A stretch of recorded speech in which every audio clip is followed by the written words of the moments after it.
بإسلامي وإيماني أضاء الكون وزمن بإسلامي وإيماني أضاء الكون وزمن.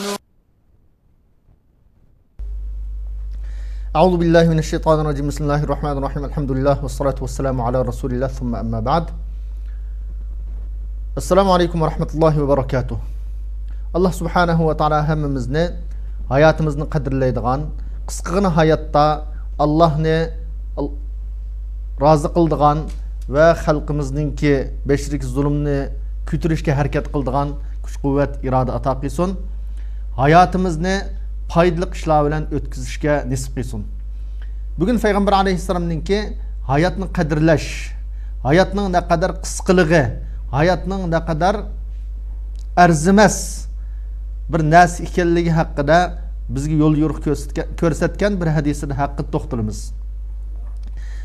Abdullah ibn Mas'ud radhiyallohu anhu قال: نام رسول الله صلى الله عليه وسلم على حصير فقام وقد أثر في جنبه فقلنا يا رسول الله لو اتخذنا لك وطاء فقال: ما لي وللدنيا ما أنا إلا كراكب استظل تحت شجرة ثم راح وتركها.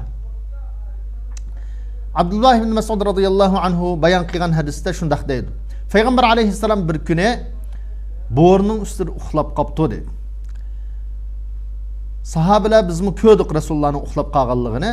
Rasululloh uyqusidan o'g'inibdi, bo'rining izlari Rasulullohningki biqiniga ta'sir ko'rsatibdi. Ya'ni Rasulullohning biqiniga bo'rining izlari chiqib qopti.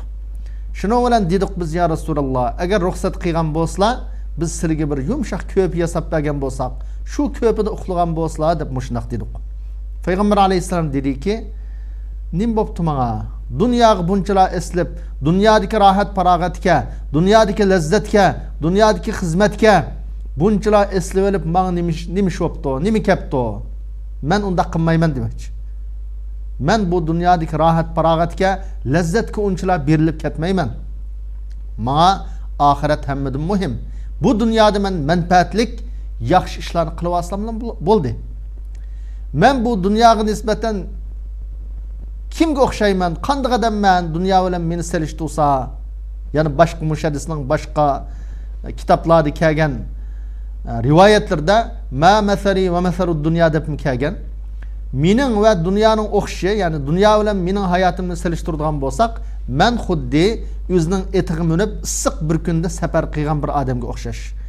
Bu odam shundoq issiqda ketib o'tib bir daraxtni ko'rdi. Bu daraxtning soyasida bir oz aram oldi. Daraxtning soyasida ozroq aram olib, uningdan keyin darhol qopabcho o'ziningki safarni davomlashtirgan daraxt soyasini tashib o'tgan, oqida qo'yib ketgan bir odamga o'xshash dedi. Ya'ni Payg'ambar alayhissalom bu yerda dunyoni, dunyoda bor umumiy lazzatni, rohat, farog'atni bir daraxtning soyasiga o'xshatdi. Bu nima degan go'zal o'xshatish.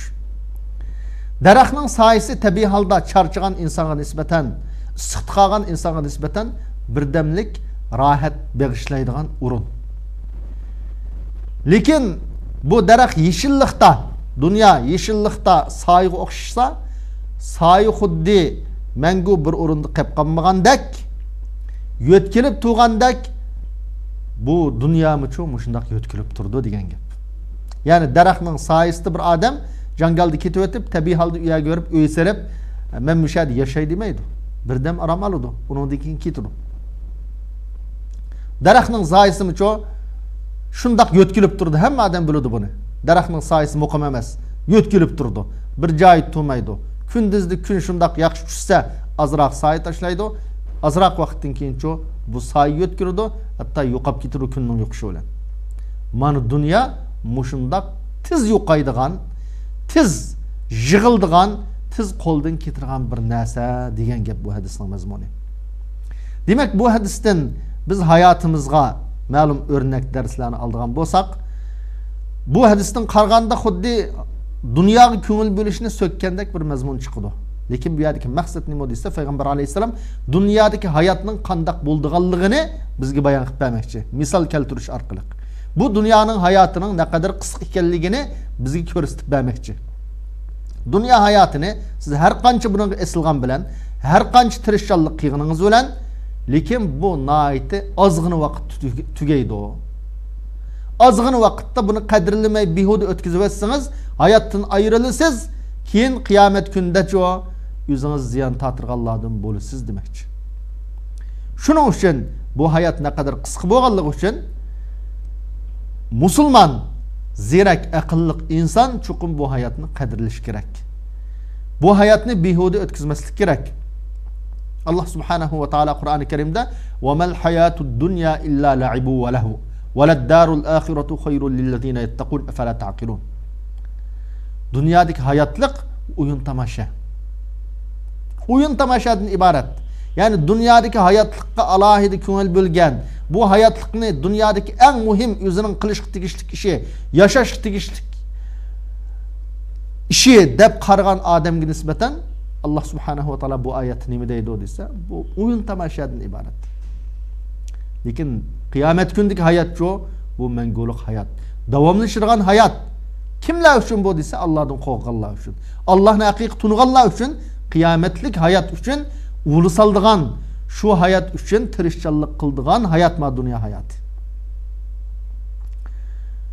Biz özümüzün hayatı qaraydigan bolsak, yurtumuzda burunqi zamanlarda 30 yıllardaki mesela devlet kurulgan vaqalıqla qaraydigan bolsak, şu jaqda Sabit Damullamla mesela şu devlet qurganlar bizning iqtisod egallerimizga, baylarimizning yana ko'rib va iqtisodiy tarafdan yardım qilinglar.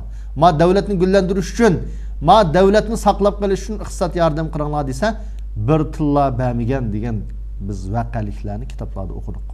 Lekin keyin shansay kelibcho, nima uchun bermagan? Biz dunyoning ne kadar haddidan ziyod so'yganlikdan.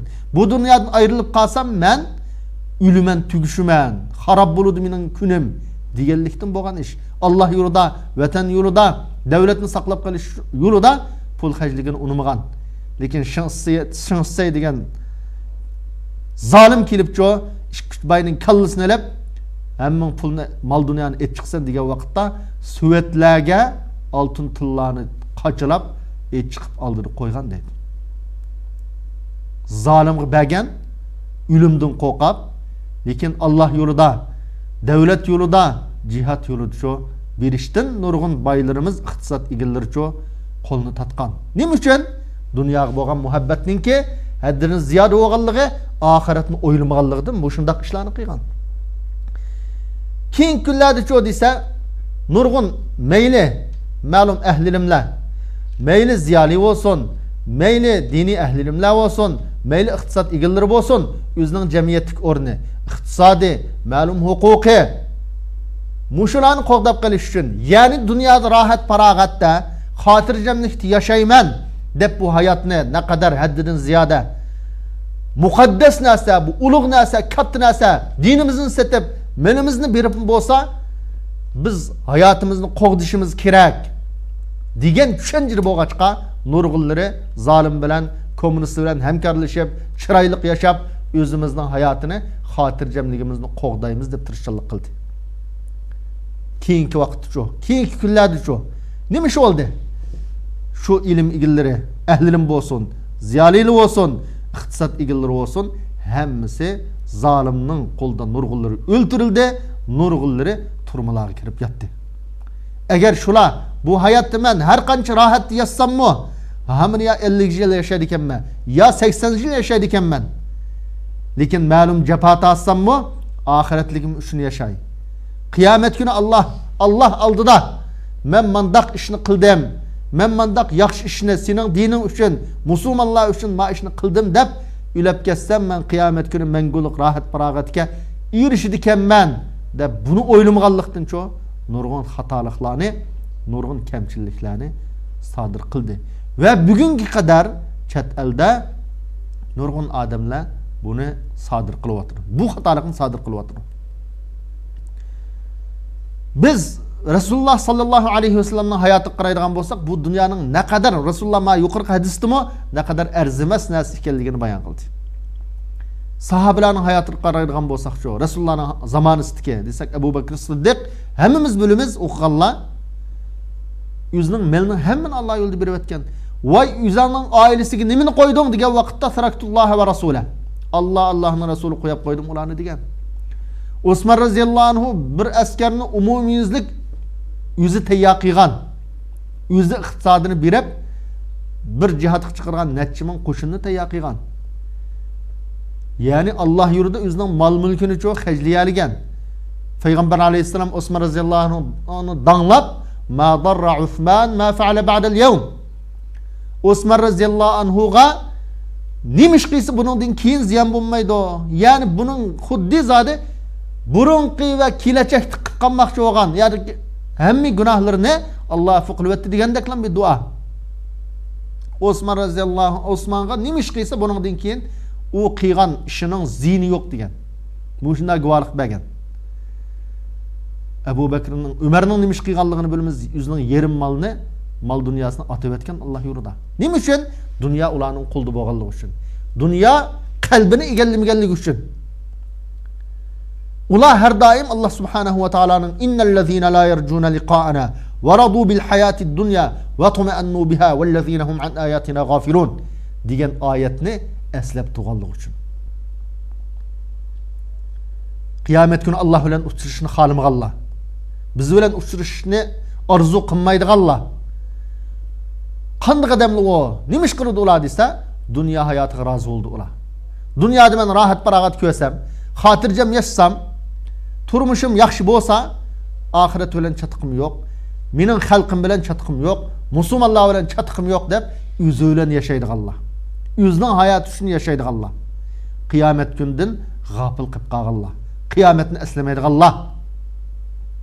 Deb tasvir qildi Allah subhanahu va taolo bularni. Bugün biz hayatımız qaraydigan bo'lsak, xususan Avropada, Amerika, Yapon nurg'un odamlar bor, necha ming odam bor. Lekin bularninki nurg'unlari chet el nufusiga erishgan. Xizmat o'rinlarini ayt yaxshi, obda yaldi ishlaydi, turmush xotirjam. Hatto vatandagi ota-onalar bilan mumkin bir qism ko'risha olishi mumkin. Nurg'un iqtisod egallarining turmush xotirjam. Şu sebepten ço özünün kindik qani tükilgen. Özünün xalqi, ata-analari, ata-bovullari yaşagan. Nurg'un qon verib, jon verib, iqtisodni hajlab qo'g'digan özünün vatanini unutib qolgan asosda. Bu vatan uchun bir mo'challik hech qanday iqtisodiy hassa qo'shmaydigan yoki o'zining amaliy ish harakati bilan hassa qo'shmaydigan hech ish bilan kari yo'q yashamoqda. Şu xotirjam yashaganlar, hech narsa bilan kari yo'q yashayotganlar qanchalik yasha? 1000 yil yashami? Mumkin emas. Hech kishimning biz 1000 yil yashaganligini yaqin zamonda anglamadik. Nuh alayhisolamning Qur'oni Karimda yashagan deb tasvirlaydi 950 yil. Lekin yaqinqi asrlarda kim yashapti? 100 yil yashami? Yani 70-80 yil ara yashaydi. Şu obdan xizmat qilayotganlar, maoshni obdan elib xizmat qilayotganlar, vatanni unutganlar. Vatan davası için hech qanday xizmat qilmayotgan, hech qanday kuch chiqarmayotgan bizning ilm egillari bo'lsin, iqtisod egillari bo'lsin, yuqori mansablarda, xizmatlarda bo'layotganlar bo'lsin, ashunda mangu o'lmaydigandek yashayotdi. Bu bizning oxiratni aslamaganligimiz, oxiratni unutganligimizning dalili. Ve shundaqli o'zimizning insoniyligimizni bir insonlik burchimizni unutganligning dalili. Biz haqiqiy musulmon bo'lsak, haqiqiy inson bo'lsak, zulmga rozi bo'lamdik. Zulm qilingan xalqimizni ashundaq tashlab qo'yishga rozi bo'lamdik. Albatta rozi bo'lmasligimiz kerak. Biz mayli diniy nuqtai nazardan, mayli insoniy nuqtai nazardan bo'lsin, chuqum shu xalqimizningki beshidagi zulmni yo'qotishga, shu vatanimizni qo'limizga elishga, shu zolimni vatanimizdan qo'g'lashga hammamiz kuch chiqarishimiz kerak. Hammamiz tirishchanlik qilishimiz kerak. Har qanday faoliyat bo'lsa buning qatnashishimiz kerak. Xizmatni deb, maoshni deb, ozg'in rohatni deb bir kunlik namoyishga chiqamsak, Avropada Nurg'iyal namoyish urdi 10 oyning 1-kuni namoyish qilamiz deb e'lon qildi masalan.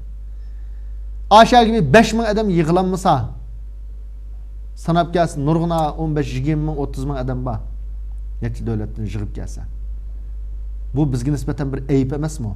İnsaniligimizni yo'qotganlik emasmi? İnsaniligimizni yo'qotganlik emasmi? Allah Qur'oni Karimda "Va la tarkanu ilallazina zalamu fatamassakumun nar." Sizlar zulm qilganlarga taynıvanmanglar. Ularga üzerine tashlab qo'ymanglar. Karın olunmay mundaq jumanglar zulm qilgan kishilarga dedi. Anda qilsanglar, zalimlik bilan chatqinlik yo'q, üzerine ishni qilsanglar, zalimlikka tayansanglar, sizlar davzax kirsizlar da'vatdir. Sizlarga hech qanday yordam bergich yo'q da'vatdir. Nima uchun biz mushundaq tirishchanlikni qilmaymiz? Dinimiz uchun, xalqimiz uchun, yurtimiz uchun ma'lum kuchimizni chiqarmaymiz. Bu dunyo shunchalar katta narsami? Bu xizmat shunchalar yo'g'on narsami? Qo'limizdagi iqtisod shunchalar muhim narsami? Hammamiz anglayapmiz, ko'ryapmiz, nurg'un boylarimiz millionlagan iqtisoddan ayrildi. Hozir nurg'unlar hatto shu pul mening bo'lmasa ekan deb o'zining uylari, binolari, o'zining pullaridan tenyapti. Ma pul mening bo'lmasa, yo'q mening emasdi deb tenyatam, yo'qmi amaliyot tenyapti. Nimaning zulmning sababini tenyapti. Zulm bularni o'zining qo'ldagi pulni, o'zining ilkidagi mol dunyoni mening emas degizyapti. Mush dunyoda insonning qilgan zulmi. Qiyomatdagi davzaqdagi zulm bilan bizni solishtirish mumkin emas. Davzaqdagi zulm, davzaqdagi azob, davzaqdagi azobni tasavvur qilish mumkin emas. Shuning uchun biz mush hadisdan alohida o'rnak elib, dars elib hayotimizni qadrlaylik. Ma qisqagina hayotni bir foydali ish bilan o'tkazishga tirishchanlik qilaylik. Xalqimiz, vatanimiz uchun qilinayotgan faoliyatlarga jonliq hissa qo'shaylik. Yilda bir necha kun xizmatni qilmay qolsak, bir necha kunlik maoshdan ayrilsak shu sababdan hech nima bo'lmaydi, hayotimiz yutadi. Vatanimizda xalqimizdanmi bijmocham pul yo'qmi, turmudimi, hayoti o'tavatidi, jazo lagerlarida o'tavatidi. Allah subhanahu va taolo bizni qutqizib chet elda erkin dunyoda yashashga fursat beribdi. Biz shularni o'rnida bo'lib qolgan bo'lsa qanday qilardik? Shuning uchun birinchi bo'lib biz tirishchanlikni, hayotni qadrlashni bilaylik. Hayotni qadrlashni bilaylik. Qisqagina hayotda foydali ish qilishga tirishchanlik qilaylik. Ikkinchi bo'lib bu hayotdagi kelgan jafo mushaqqat, ma'lum xafalikqa chidayli sabr qilaylik. Hamma odam Turkiyada qaraydigan bo'lsa, masalan, hayotidan shunda norozi. Hayotidan bek norozi. Onda bo'ladi, menda qijlandim, u bo'ldim, bu bo'ldim. Sal rohat yashaydigan yoki qassam, kessam degan mushundaq orzu, xiyollar bilan yashayotdi nurg'un insonlar. Lekin mush vaqt biz vatanimizda o'zimiz tunaydigan ota-onamiz, aka-inalarimiz yoki yaqin urug' tuqqanlarimizning ahvolini bir tasavvur qilaylik, mushada yashayotganlar. Ular qanday kunda? Ular men yashayotgan kunning 100ning birda. Men yashayotgan rohat farog'atning 100ning biriga erishsa, nim bo'ladi deganni tasavvur qilaylik. To'g'ri qiyinchilik yo'q emas, ma'lum qiyinchiliklar bor. Bu dunyo mushundaq dunyo. Bu dunyo mushundaq dunyo, ya'ni jafo mushaqqat bor. Laqad xalaqnal insana fi kabad. Bizga jafo mushaqqat insonga cho bor. Bu sinoq dunyosi bo'lganligi uchun. Ma'lum jafo mushaqqatga chidasak, qisqagina vaqt yashaymiz, chidaymiz, mangulik rohatga erishimiz. Mangulik rohatga erishimiz. Shu Qur'oni Karimda lahiyal hayawan, yani dünya hayatını nimde tasvirlengan desa ve inna daral ahirete lahiyal hayawan. Dünya hayatını oyun tamasha deb tasvirlangan bo'lsa, qiyomatdagi hayotlikni cho mangulik hayot deb tasvirlangan. Shuning uchun shu mangulik hayotda rohatga erishish uchun, şu menguluk hayatta cennet kiriş üçün, Allah'ın razılığı eriş üçün, ma dünyadaki erzimes kıskın hayatını kadirleyle, bu hayat ne? Allah'a boysunuş bilen, zalim karşı duruş bilen, vatanimizdeki halkımızın beşideki zulümni kütürüşke, yoqtışka hareket kılış bilen ötküzeyle. Özümüzün hizmeti, yoki maaşı, yoki iqtisadını qo'g'day to'q, yoki mush iqtisoddan ya ma xizmatdan ayrilib qolatem degan banalı bilan da'vat sipidan yiroq turadigan, da'vatdan yiroq turadigan, zolim bilan korimiz yo'q bo'ladigan mandaq behuda ishni qat'iy qilmayli. Allah subhanahu va taolo hammamizni hayotimizni qadrlashga nisib qilsin, hammamizni zolim qarshi turadigan iroda kuch-quvvat ato qilsin. Hammamizga nisbatan bu dunyoni bizning qo'limizda qilsin. Allah yo'lida ishlatadigan iroda iymon ato qilsin. Dunyoni qalbimizda qilib qo'yishdan Allah subhanahu va taolo o'z panohida saqlasin. Subhanakallahumma va bihamdik, nashhadu an la ilaha illalloh, nastag'firuka va natubu ilayk. بإسلامي وإيماني أضاء الكون وزمن بإسلامي وإيماني أضاء الكون وزمن